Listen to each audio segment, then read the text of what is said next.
구독, 좋아요. 자, 2부 김용삼 대기자님 모셨습니다. 어서 오십시오. 네, 안녕하십니까. 예. 자, 앞서 이제 오프닝 때 좀 소개를 드렸습니다. 1948년도 2.4.3 사건 이후에 조선경비대 구연대장 제9 연대장으로 박진경 대령이 제주도에 부임을 받아서 약 부임 후에 40여일 정도 후에 이제 암살당하는 일이 벌어졌는데, 이재명이 그 박진경 대령에 대한 모독일 뿐만 아니라 대한민국 전체 대를 위협하는 모독 행위를 했죠. 국가유공자 지정을 취소하라는 지시를 해서 국방부와 지금 국가보훈처가 그 작업에 들어갔는데, 이 문제 좀 다 집중적으로 다뤄보겠습니다.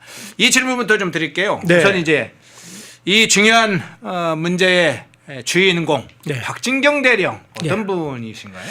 이분은 어떻게 보면 이제 우리 그 국군의 어떤 이 창설 멤버 중에 한 분이고요. 예. 그리고 이분은 그 저 경남 진주 출신이에요. 그래서 진주 고등보통학교를 나와서 일본에 유학을 해가지고 오사카 외국어 대학에서 영어를 전공을 했어요. 그러니까 영어를 잘하니까 학병으로 이제 그 징집이 돼가지고 일본 육군 공병학교를 졸업을 하고, 그 당시 그 일본이 이제 본토 방어를 위해서 미군이 이제 본토를 공격하기 위해서 징검다리로 제주도를 기점으로 할 것이다. 그러니까 수단 방법을 가지 말고 제주도를 그 방어해야 된다 그래가지고 제주도에 약 10만 명의 일본군이 배치가 돼가지고 한라산 일대를 완전히 그 요새화를 했습니다. 그래서 뭐 곳곳에다가 막 진지를 만들고 토치카를 만들고 막 굴을 파가지고 거기다가 뭐 그 무기나 뭐 탄약이나 이런 거를 이제 그 보관하고 이런 시설을 만들었는데, 거기 이 공병학교 출신이니까 예. 이런 그 이제 지형 지물을 잘 알잖아요. 그래서 이분이 나중에 이제 일본군으로 복무를 하다가 그런 일을 하고 해방 후에 이분이 그 백선엽 장군의 발탁을 받아가지고 예. 군사영어학교에 영어를 하니까 그래서 이제 군사영어학교를 나와가지고 우리 그 당시에는 국군 이전에 이제 조선경비대라고 그랬습니다. 예. 여기에 소속이 돼가지고 우리 국군을 막 창설하는 와중에 제주도에서 이런 일이 벌어지니까 제주도의 그 지형지물을 잘하는 이 사람이 적임자일 것이다. 그래서 이제 그 구연대장으로 그 제주도로 간 거죠.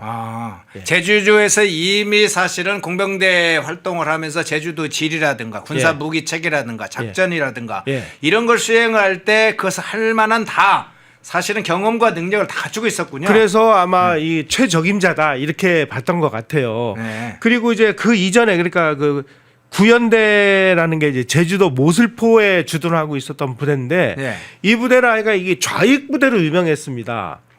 구연대 자체 구성 자체가요? 예, 왜냐하면 이 부대를 이제 창설을 할 때 그 당시에 막 사람들을 받아들이는데 이게 남로당원인지 뭐 빨치산인지 뭔지 막 모르는 상황에서 받아들이다 보니까 구연대는 완전히 막 나중에 그 여수에서 반란 이렇게 14연대나 마찬가지로 네네.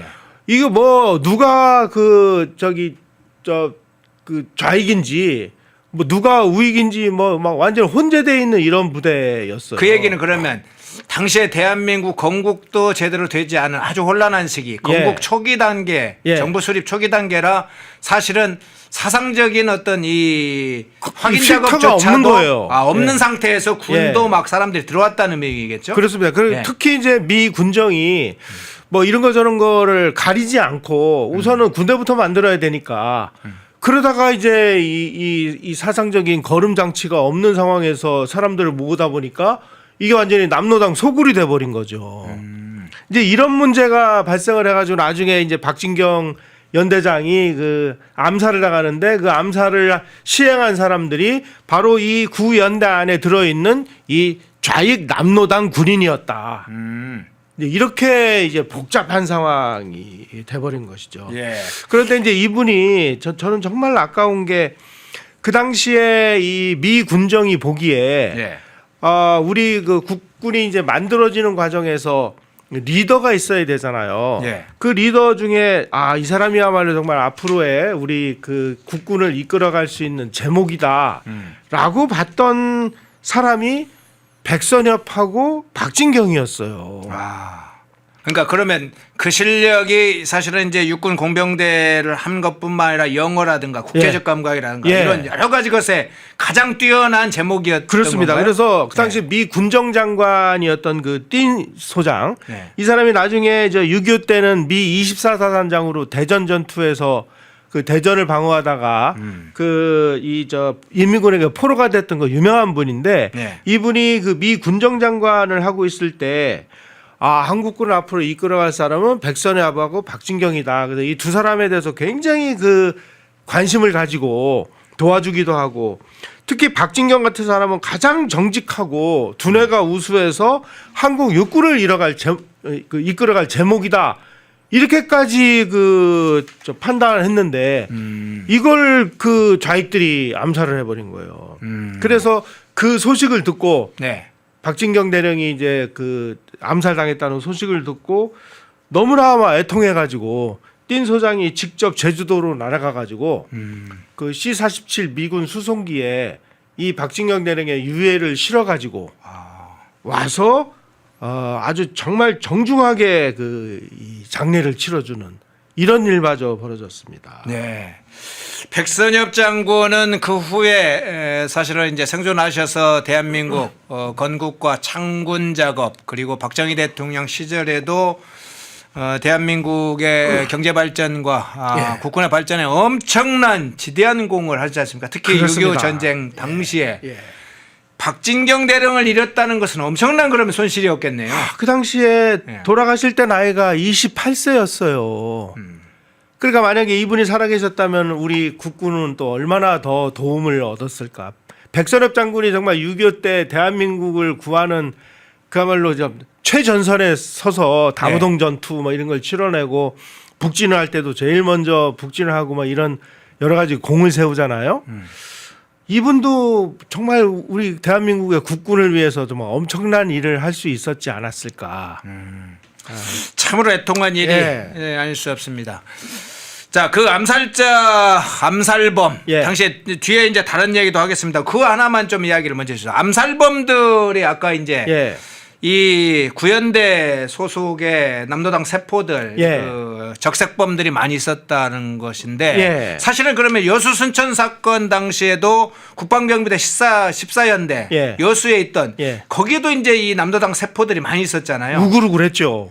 이 암살범들이 그러면 대체 이 남로당 암살범들은 그냥 단순하지 않았네요. 직접 군인들 다 그냥 암살하는 형태가 다 이루어졌네요. 그러니까 특히 이제 박진경 대령의 이 그 암살 과정은 이거 우리가 이제 이런 부분을 좀 전혀 그 언론들이 다루지 않고 그냥 뭐 이상한 얘기들만 하니까 뭐 이거 뭐 좀 이상하다 그런데 박진경 대령이 제9연대장으로 부임을 한 거는 1948년 5월 6일입니다.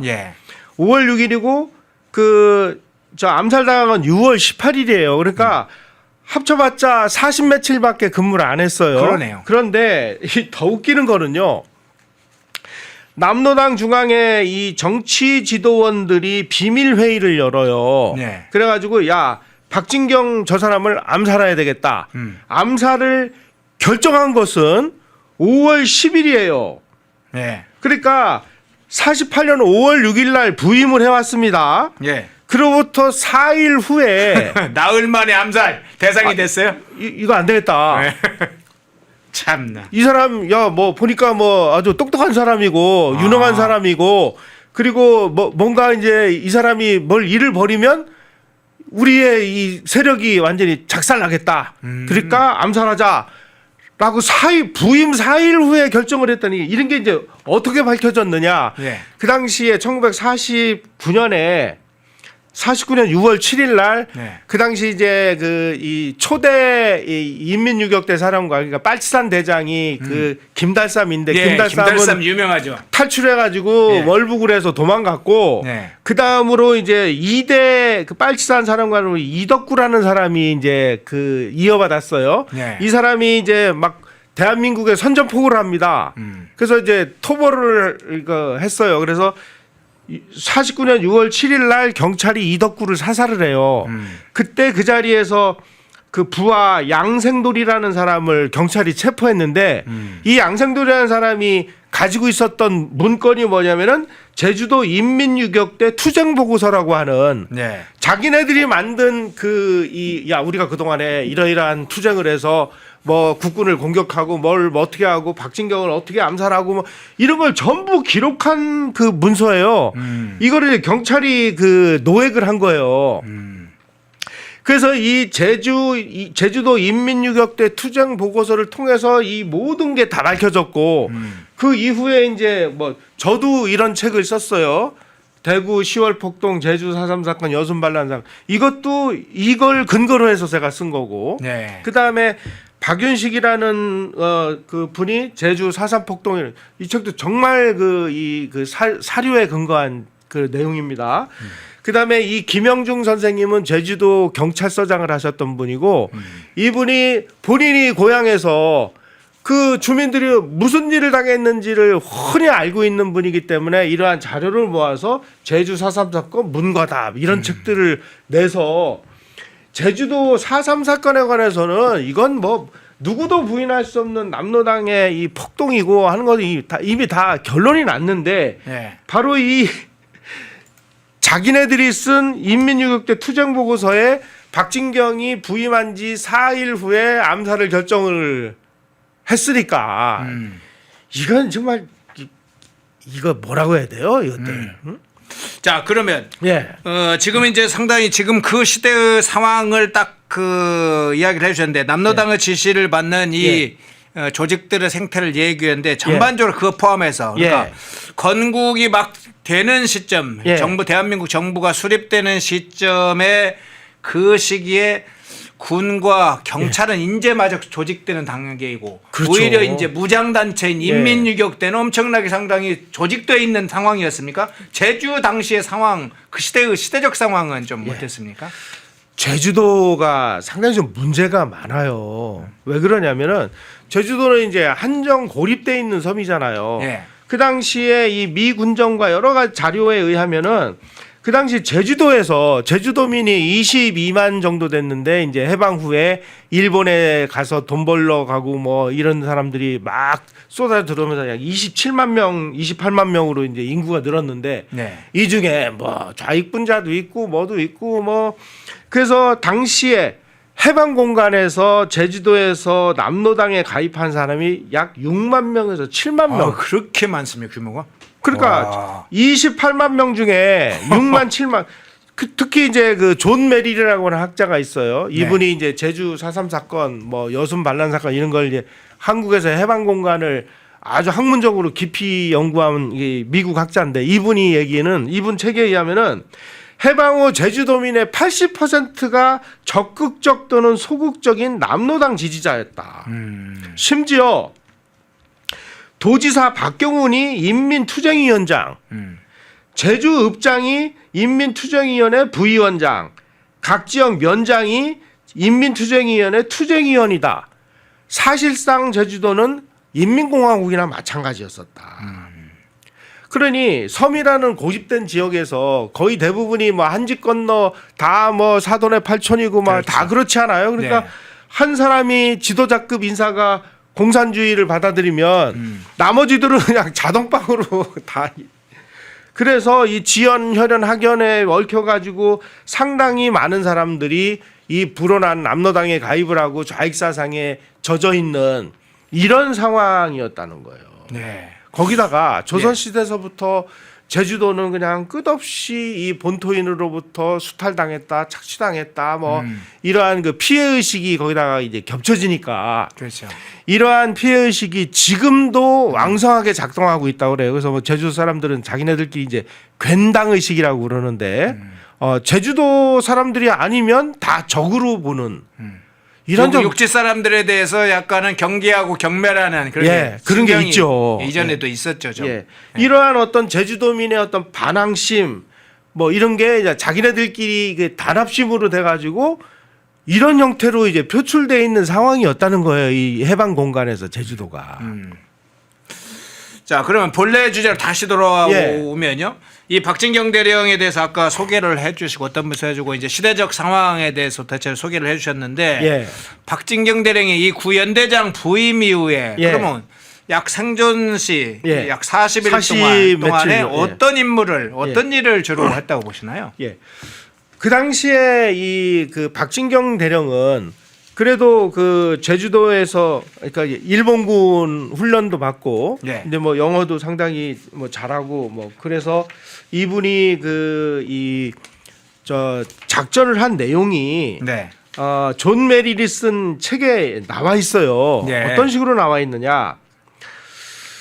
그 존 메릴의 저서인 한국 전쟁의 기원과 진실이라는 그 책에 이렇게 되어 있습니다. 새로 구연대장에 취임한 박진경 중령은 3단계 전략에 따라 진압 작전을 실시했다. 네. 일단은 제주도가 이 아까 말씀드린 대로 이 주민들이 그 거의 대부분 이제 좌익 사상을 가진 사람들이 많은 데다가 이제 뭣도 모르고 이제 빨치산에 선동에 속아가지고 막 산으로 들어간 사람들 있잖아요. 이 사람들하고 선량한 주민들을 분리시켜야 되잖아요. 네. 그 분리시키기 위해서 일단은 마을에 이 그 빨치산들이 접근하지 못하도록 돌담을 쌓아요. 아. 그래서 돌담을 둘러싸고 자위대를 훈련시켜가지고 이 전략촌을 만들어요. 이게 어디에서 그 유래를 했냐면은 일본이 만주국을 그 만주에다가 세우니까 네네. 빨치산들이 이제 그 보급 투쟁을 한다고 그래가지고 주민들한테 와가지고 뭐 식량 뺏어가 옷 뺏어가 뭐 다 뺏어가니까 안 되겠다. 이게 그 말하자면 이제 마을 주민들의 이 먹을 걸 뺏어가면은 마을 주민들은 뭘 먹고 살며 이 빨치산들이 계속 생존하게 되잖아요. 네. 그래서 이 그 주민과 빨치산을 분리하는 전략 이거를 이제 전략촌 건설이라고 하는데 그 방법을 제주도에다가 사용한 거예요. 2단계로는 경비대가 경찰과 우익청년단의 지원하에 대대적으로 중산간 지역에 이 그 소탕 작전을 개시해서 빨치산들이 그 제주도는 이렇게 이제 그 한라산이 있고 네네. 그 다음에 이게 펑퍼지만 이제 여기를 중산간 지역이라고 그래요. 예. 그 다음에 저 아래로 해안가 지역이 있는데 이 중산간 지역에 살고 있었던 마을 주민들을 전부 해안가로 소개를 시켜가지고 그러니까 이주하게 만드는군요. 예, 중산간 지역에 있는 뭐 집이라든지 이런데 거주를 못하게 하고 그래서 중산간 지역 일대를 경계선으로 해서 이제 봉쇄를 하는 그렇게 해서 사실은 선무 작업이라는 게 그거군요. 그겁니다, 실제는. 이게. 예. 그래가지고 이제 진압부대가 30-40m 간격으로 그 이제 그 저 계속 왔다 갔다 하면서 이제 마을 주민들이 이제 빨치산한테 속아가지고 산으로 올라간 사람들 야 너희들 내려와라 내려오면은 우리가 그 너희들을 선처해주겠다 하는 선무 방송을 해가지고 이 빨치산과 선량한 주민들을 분리하는 작업을 한 거예요. 그러면 이 사람들은 일단 그 산에서 내려온 사람들은 조사를 해야 되잖아요. 네. 그 조사해서 수용한 거를 전부 체포했다고 이렇게 주장을 하는 거야 지금. 그다음에 3단계 이렇게 한 다음에 산에 남아 있는 사람들은 이제 진짜 빨치산이잖아요. 네. 이 사람들을 이제 그 분리를 시킨 다음에 빨치산으로 의심되는 자들을 색출하기 위해 난민 수용소 내에 좌익 색출센터를 설치하고 이렇게 해서 상당한 성과를 거둡니다. 자, 우리가 그 한번 이렇게 한번 해보죠. 그 당시 그 이 4.3을 아주 그냥 좌파적인 관점에서 서술한 책이 4.3은 말한다인데 예. 이 박진경 대령이 재임했던 기간 중에 이 경비대에 의해서 사살된 이 사망자 수가 25명밖에 안 돼요. 그 25명은 지금 말씀하신 대로 교정 과정에서 사살된 빨치산들입니다. 포로나 무고한 주민을 학살했다는 증거는 어디에도 없어요. 아니 그러면은 이 경비대가 이 대한민국의 건국을 방해하기 위해서 반란을 일으킨 사람을 사살하면 그게 학살이에요? 그러니까 박진경 대령이 그 살아 있을 때 그 사살된 사람은 25명이 전부다. 예. 그다음에 2000년 초반에 제주 4.3 진상조사위원회가 발간한 보고서에 의하면은 4.3 기간에 희생자 수를 1,701명으로 집계를 했는데 예. 이건 전부 이제 유족들의 신고를 기준으로 한 겁니다. 이때 희생자가 빨치산인지 군인인지 경찰인지 이런 게 아무것도 구분이 되지 않아요. 그다음에 박진경 대령이 작전을 수행한 5월 달에 희생자 신고 건수는 298명. 그다음에 박 대령이 살아 있었던 6월까지 신고 건수는 157명밖에 안 됩니다. 나중에 희생자가 계속 늘어난 거는 나중에 이제 도저히 뭐 나중에 이제 이덕구라는 사람이 대한민국이 건국이 되니까 네. 1948년 8월 15일 날 대한민국이 건국이 되니까 2대 빨치산 사령관인 이덕구가 대한민국에다 선전포고를 해요. 그래서 야 이거 안 되겠다. 그래가지고 계엄령을 선포를 하고 여수에 있는 14연대의 일개 대대를 제주도로 보내서 이제 토벌을 하자. 그러려고 했는데 이제 여수에서 반란이 일어나가지고 여순 반란 사건입니다. 이게 그 이후 그러니까 계엄령이 내려진 11월 이후에는 이 그 희생자 신고 건수가 확 늘어나요. 박진경 대령이 있을 때는 거의 없는 거예요. 아니 그랬는데 무슨 놈의 박진경 대령이 무슨 민간인을 학살하고 그럽니까? 이런 기록들이 다 남아 있는데 한마디로 박진경 대령은 훌륭한 군인이었지만 너무 일찍 남로당에게 암살당하는 바람에 4.3 진압 과정에서 큰 공을 세울 시간 자체도 없었다. 그런데 어떻게 이 양반이 4.3 학살의 주역 중에 한 명이 됐느냐? 이건 나중에 1990년대부터 시작된 4.3 재평가 작업 과정에서 모든 걸 이 사람한테 다 뒤집어 씌운 거예요. 자, 그러면 제가 한 가지 좀 추가해 설명을 예. 드리겠습니다. 최명신 장군의 그 증언 2002년인가 증언에도 보니까 그런 내용이 있더라고요. 예. 박진경 대령은 사실은 양민을 학살한 게 아니라 오히려 양민의 생명을 구했다. 예. 그러니까 아까 지금 이야기한 그렇습니다. 게 그게 소개 작전이나 예. 선모 작업에서 방송이나 이런 걸 통해서 주민과 빨치산을 본래 빨치산들과 분리시킨 거예요. 분리시켜서 일부 예. 사람들 소개 또는 이주 예. 하게 하면서 그 과정에서 보고서에는 물론 이제 제주면 5천 명을 체포해 나오는데 그게 체포라기보다는 내려온 사람들을 일환이었다. 조사하기 위해서. 예. 오히려 이제 사실은 산악지대에 있었으면 군인이나 경찰들하고 빨치산하고의 사실은 격전 과정에서 사망했을 수도 있는 그렇습니다. 양민들을 살렸다고 봐야 되겠네요. 그래서 최명신 장군이 말씀하신 부분이 바로 네. 그런 부분이에요. 여기 제가 아까 말씀드린 존 메릴이 쓴 그 한국 전쟁의 기원과 진실에도 예. 새로 부임한 박진경 씨가 3단계 전략을 했는데 1단계로는 돌담을 쌓아서 전략초를 만들어서 마을 주민들하고 빨치산들이 접촉하지 못하도록 했고 네. 2단계로는 중산간 지역에 있는 이 주민들을 소개를 해서 해안가 지역으로 대피를 시켰고 그리고 산으로 뭣도 모르고 따라 올라간 이 주민들을 전부 이 선무 공작을 해서 내려오도록 해서 이 사람들을 그 난민 수용소에 그 수용을 시켜서 이 중에서 진짜 그 빨치산이 누군지 선량한 주민이 누군지를 가려내는 작업을 하기 위해서 수용을 한 것을 체포했다라고 얘기를 하는 거예요 지금. 예. 한 가지만 더 그러면 네. 지금 설명을 하신 것 중에 조금 더 확인을 하기 위해서 예. 그러면 이제 당시에 이제 이 사망자들 기록을 보더라도 예. 이 박진경 대령이 있을 시점에 아까 25명 정도 예. 이야기를 했는데 그러면 어느 이제 보도에 보니까 48년도 10월 이후부터 사실은 작전이 본격화되면서 사망자가 늘었지 예. 그 전에는 사망자가 그렇게 많지 않았다. 그렇습니다. 그 기록을 이야기를 하더라고요. 예. 그러면 박진경 대령이 실제 있을 때도 그 작전을 수행할 때도 실제 사망자는 사실은 빨치산 한 25명 정도였군요. 그렇습니다. 그래서 박진경 대령이 이런 식으로 이 작전을 너무나 그 원활하게 수행을 했기 때문에 예. 어떤 면에서 뭐 최명신 장군이 말씀하신 대로 상당한 주민들을 구출해낸 거예요. 아니 그리고 그 실제로 이제 희생자들이 늘어나는 거는 아까 말씀드린 대로 이덕구라는 이대 사령관이 대한민국에다 선전포고를 하고 막 이제 준동을 하니까 네네. 안 되겠다. 그래서 이제 계엄령을 선포하고 그때서부터 이제 이 강압적인 작전을 해서 이때서부터는 그 희생자가 많았지만 박진경 대령이 있을 때까지만 해도 이 그 희생자가 20 몇 명밖에 안 되는 이런 상황인데 무슨 놈의 박진경 대령이 무슨 무슨 학살의 주범이냐고요. 네.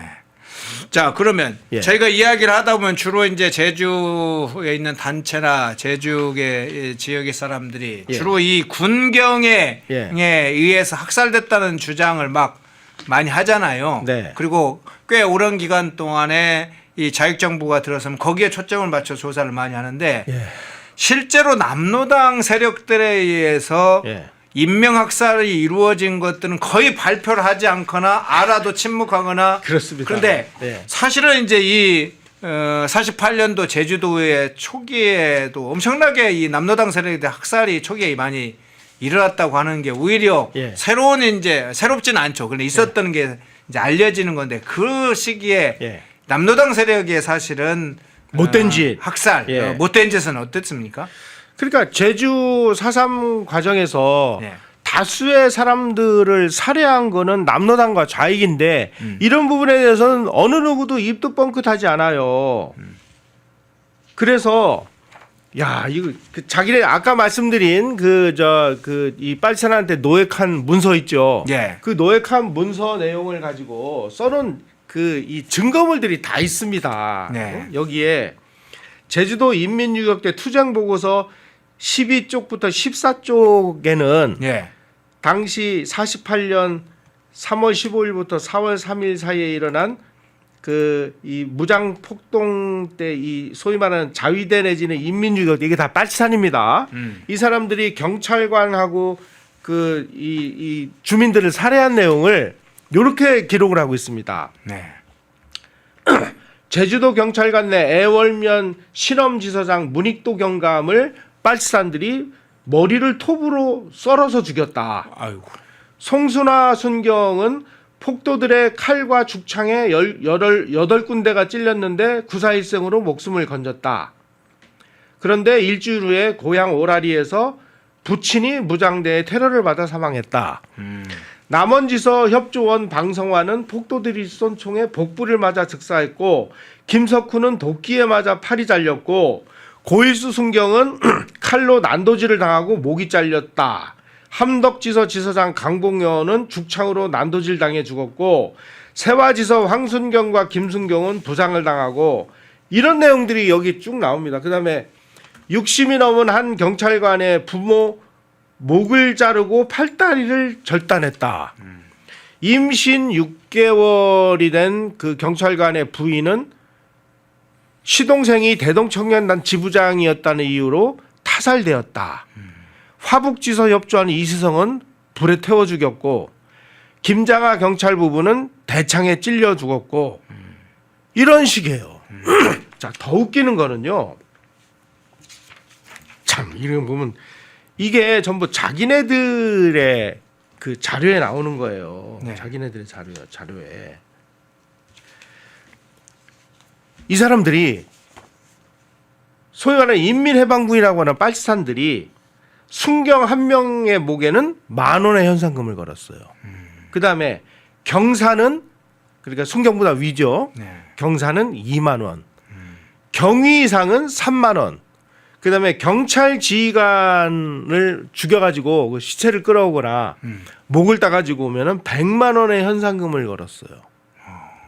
옛날 중세 시대 또는 일제 일본 그 한참 그럴 때 귀 잘 나오면 전쟁에서 그렇습니다. 상금 주듯이 예. 그러기도 했네요. 예. 아니 좀 이런 것들이 다른 자료도 아니고 네. 자기네들이 야 우리의 빨치산들이 가서 그 당시 그 경찰이나 이런 사람들을 개라고 했는데 네. 이 개 몇 마리를 이런 식으로 죽였다고 자기네들 자료에서 기록해 놓은 거예요 이게. 왜 이런 거는 얘기를 안 해요?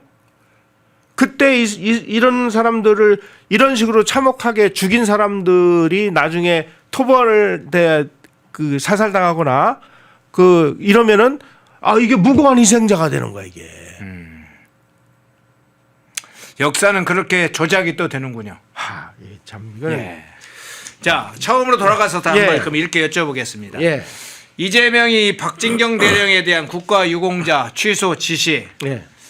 지금 이번 이재명의 이 지시에 따라서 국방부가 무공원장 서운을 취소하는 걸 검토하고 있고 국가보훈처도 예. 아마 이제 이 국방부의 무공원장 취소가 이루어지면 국가유공자 지정을 취소하는 작업을 완료할 걸로 지금 알려졌는데 예. 이재명의 이 지시 예. 이게 지금 어떤 차원으로 해석을 해야 되는지 이게- 분통 터질 일이긴 하지만 예. 어떻게 보세요? 이게 원래 이제 문제가 발생을 한 게요. 네. 국가보훈부예요. 네. 국가보훈부가 올 11월 4일 날 박진경 대령을 국가유공자로 지정을 했습니다. 근데 이 사실이 알려지니까 이제 제주 4.3 기념사업회에서 국가유공자 자격을 취소하라 하고 성명 발표하고 막 시위하고 막 그러니까 그 당시에 국가보훈부 장관 권오을 장관이 제주도로 내려가서 그 기념사업회 뭐 이런 사람들에게 사과를 했어요. 예. 근데 이때 이 장관의 변명에 궁색하게 짝이 없어요. 당당하게 이런 사실들이 다 있음에도 불구하고 박진경 대령이 실제로 민간인을 학살한 게 아니라 이런 식으로 해가지고 정상적인 작전을 수행했고 오히려 이 그 폭도들로부터 이 주민들을 구출한 사람이다. 이렇게 얘기를 했으면 아무 문제도 없었을 텐데 뭐라고 얘기했냐면은 박진경 대령이 을지무공 수훈자이기 때문에 현행법상 국가유공자로 지정하지 않을 근거가 없어서 신청을 받아들였다. 예. 그런데 이런 내용을 깊이 살펴보지 못해서 죄송하다라는 취지로 사과를 한 거예요, 이게. 이승만 정부 때 박진경 대령이 그 을지무공 훈장을 받았거든요. 예. 이렇게 되니까 이제 더불어민주당의 박찬대 의원이 그러면 서운 취소가 가능하도록 상훈법 일부 개정안을 발의를 해버렸어요. 근데 이런 논란이 알려지니까 이재명 대통령이 이제 그거 취소시켜 이렇게 했는데 이거는 지금까지 제가 말씀드린 이런 이 역사적 팩트 예. 사실관계를 전혀 모르는 상황에서 이 일방적인 지시가 이루어졌다는 거예요. 특히 이 좌파들은 해방 공간에서 발생한 모든 폭동 반란은 뭐 정당한 의거다, 뭐 민중 봉기다, 뭐 항쟁이다 이런 식으로 지금 날치기를 하고 있습니다. 이건 말이에요. 용어 세탁의 차원을 넘어서 이건 특별법까지 제정을 해가지고 희생자를 추모하고 막대한 세금을 들여서 국가 배상까지 지금 하려고 하는 이런 일이 벌어진 거예요. 이거는 완전한 역사 이 왜곡이라기보다는 이건 날조입니다. 날조. 우리가 역사를 공부하는 게 뭡니까? 역사 기록에서 가장 중요한 것은 과거의 역사적 사실을 정확하게 실제 있는 그대로 기록하는 거잖아요. 그렇죠. 그런데 자기의 주장을 정당하기 위해서 역사적 사실을 왜곡하거나 분칠하거나 날조 기록하는 거는 이거는 올바른 역사관이 아니죠. 역사는 그냥 살아있는 양심을 가지고 있는 그대로를 기록해야 되는데 그래서 이제 역사를 기록할 때 기억하라, 생각하라, 그리고 물어라. 이 세 가지를 가지고 정확하게 사실을 기록해 놔야 그다음에 그 당시에 말이야 제주도라는 공간에서 산에 올라간 사람들이 밤에 내려와서 나 굶어 죽게 생겼는데 밥 좀 달라 그러면 그 마을 주민들이 다 일가 친척이고 그렇죠, 사돈의 그렇죠. 파촌인데 어떻게 그 사람들의 요구를 거부를 합니까? 다 같은 동네 사람들이었는데 그래서 이제 밥해 먹이면은 또 낮에 와가지고 너희들 공기들 도와줬지 그래가지고 이제 잡아다가 고생하고 막 이런 그냥 이 주민들의 끝없는 밤에는 공비들한테 시달려 낮에는 국군한테 가서 시달려 하는 이런 정말 그 비극적인 그 상황에서 그 정말 죄 없는 사람이 희생됐을 가능성이 저는 있다고 봐요.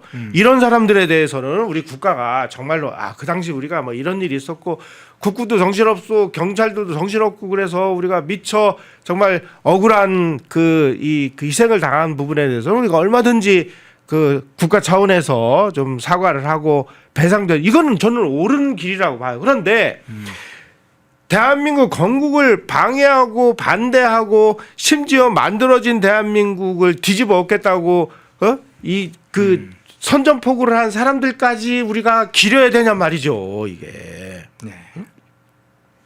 아니 이재명 대통령은 뭘 어쩌려고 이러는 거예요 지금. 어디로 끌고 가려고 하는지 혹시 대담 중에 예. 사실관계에 있어서는 전반적으로 이제 확인을 해주셨고 맥락도 쭉 잡아주시고 마지막 이재명의 이런 박진영 대령에 대한 네. 국가유공자 취소 지정 취소와 관련된 문제도 해명을 해주셨는데 혹시 빠뜨렸거나 예. 이 부분 그래도 좀 추가적으로 한번 짚고 예. 넘어가야겠다 하는 부분이 마지막으로 있으시면 마지막 예. 정리 말씀을 해주시면 네. 되겠습니다. 우리가 이제 우리 그 해방 공간에서 우리나라에서 일어난 이런 일들을 네. 국제적인 관점에서 한번 바라볼 필요가 있어요. 왜 이 시기에 제주에서 이런 일이 벌어졌을까?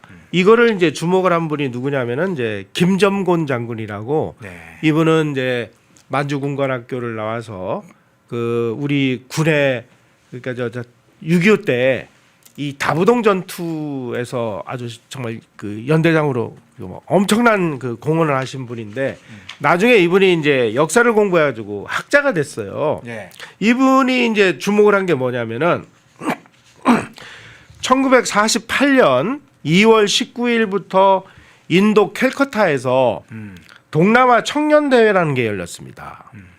근데 이게 그 누가 주최를 했느냐? 소련 공산당의 코민테른 이런 사람들이 주최를 했어요. 네. 그래가지고 이 대회에 누가 참석을 했냐면은 그 월맹 그러니까 북베트남이죠.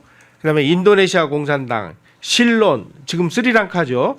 버마, 인도, 파키스탄, 네팔, 필리핀, 말라야 여기에 그 북한도 옵저버 자격으로 참석을 했어요. 요 캘커타 동남아 청년회의에 참석했던 요 나라에서 캘커타 대회가 끝나자마자 연속적으로 공산폭동이 일어납니다. 네. 하나도 예외 없이. 그래서 이게 이 당시에 이 동남아 청년회의에서 뭔가 이 코민테른으로부터 모종의 지시가 있었던 거 아니냐. 그 당시에 미국은요 트루먼 독트린을 발표를 해가지고 트루먼 대통령이 유럽에다가 영국, 프랑스 뭐 이런 나라들에게 막대한 마샬 플랜을 해서 유럽을 부흥시켜가지고 이 공산주의가 동유럽으로 해서 막 쳐들어오는 거를 유럽을 통해서 막으려고 하니까 네. 소련 공산당은 미국이 유럽으로 지금 그 자기네들 세력을 강화하는 틈을 타서 우리는 동남아 아시아로 침투하자. 네. 이게 이 그 동남아 청년대에서 결의된 내용 아니냐. 이걸 이제 김정곤 그 교수가 문제를 제기한 거예요. 네. 네. 그래서 우리는 이게 이 제주도에서 일어난 폭동이 단순한 그냥 우리 국내 문제뿐만이 아니라 이게 소위 말하는 소련 코민테른의 어떤 국제적인 지시에서 움직인 그런 폭동이었을 수도 있구나.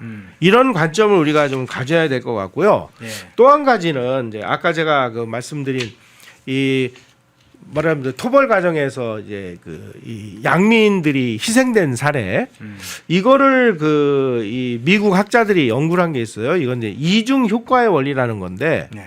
우리가 이렇게 한번 생각을 해보죠. 어떤 분이 암 수술을 했어요. 그러면 이제 암 수술을 하고 나서 혹시라도 남아 있을지 모르는 암세포들을 죽이기 위해서 우리가 항암 치료를 하잖아요. 네. 항암 치료가 굉장히 고통스럽고 뭐 그런데 항암 치료를 왜 하냐? 혹시라도 남아 있는 암세포를 죽여야만 사람이 살잖아요. 그런데 이 항암 치료는 암세포만 태워 죽이는 게 아니라 멀쩡한 세포도 죽입니다. 그러면은 멀쩡한 세포를 죽이니까 항암 치료를 하지 마. 그러면 그 사람 암 퍼져가지고 죽는 거예요. 네.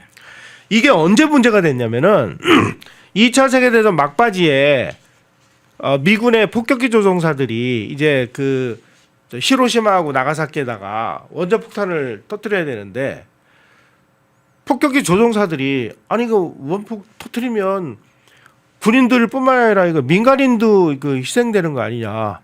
아, 나 민간인 희생하는 거를 내가 어떻게 이 폭탄을 투하하느냐.